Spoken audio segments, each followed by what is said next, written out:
ಭವ್ಯ ಭಾರತದ ದಿವ್ಯ ಆಲಯ, ಕೋಟಿ ಕೋಟಿ ಭಕ್ತರ ಪಾಲಿನ ಕರುಣಾಲಯ, ಕಲಿಯುಗ ಕಾಮಧೇನು ಕಲ್ಪವೃಕ್ಷ, ಗುರುರಾಯರು ನೆಲೆಸಿದ ಶುಭದಾಲಯ, ಇದು ಮಂತ್ರಾಲಯ. ಗುರು ರಾಘವೇಂದ್ರ ಸ್ವಾಮಿಗಳು ಸಶರೀರರಾಗಿ ಬೃಂದಾವನ ಪ್ರವೇಶ ಮಾಡಿ ಮಂಚಾಲಮ್ಮನ ಮಂಚಾಲೆಯನ್ನ ಮಂತ್ರಾಲಯವನ್ನಾಗಿಸಿ 353 ವರ್ಷಗಳು ಕಳೆದಿವೆ. ರಾಯರ 354ನೇ ಆರಾಧನಾ ಮಹೋತ್ಸವಕ್ಕೆ ಮಂತ್ರಾಲಯ ಮಂದಿರ ಸದ್ಭಕ್ತರನ್ನ ಕೈಬೀಸಿ ಕರೆಯುತ್ತಿದೆ. ಆಗಸ್ಟ್ 8ರಿಂದ 14ರವರೆಗೆ ನಡೆಯುವ ಆರಾಧನಾ ಮಹೋತ್ಸವದಲ್ಲಿ ಆಗಸ್ಟ್ 10ರಂದು ಪೂರ್ವಾರಾಧನಾ, ಆಗಸ್ಟ್ 11ರಂದು ಮಧ್ಯಾರಾಧನಾ, ಆಗಸ್ಟ್ 12ರಂದು ಉತ್ತರಾರಾಧನಾ ನಡೆಯಲಿದೆ.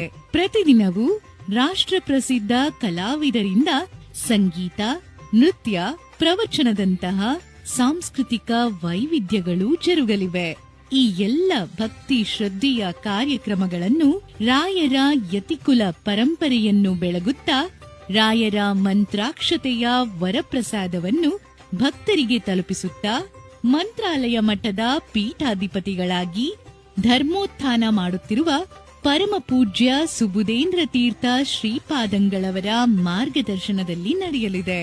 ಆರಾಧನಾ ಮಹೋತ್ಸವಕ್ಕೆ ಮಂತ್ರಾಲಯ ಮಠದ ಪರವಾಗಿ ಸರ್ವರಿಗೂ ಆದರದ ಸ್ವಾಗತ. ಶ್ರದ್ಧೆ ಭಕ್ತಿಯಿಂದ ಮಂತ್ರಾಲಯಕ್ಕೆ ಬನ್ನಿ, ಅಲ್ಲಿ ನಮ್ಮೆಲ್ಲರ ರಾಯರಿದ್ದಾರೆ.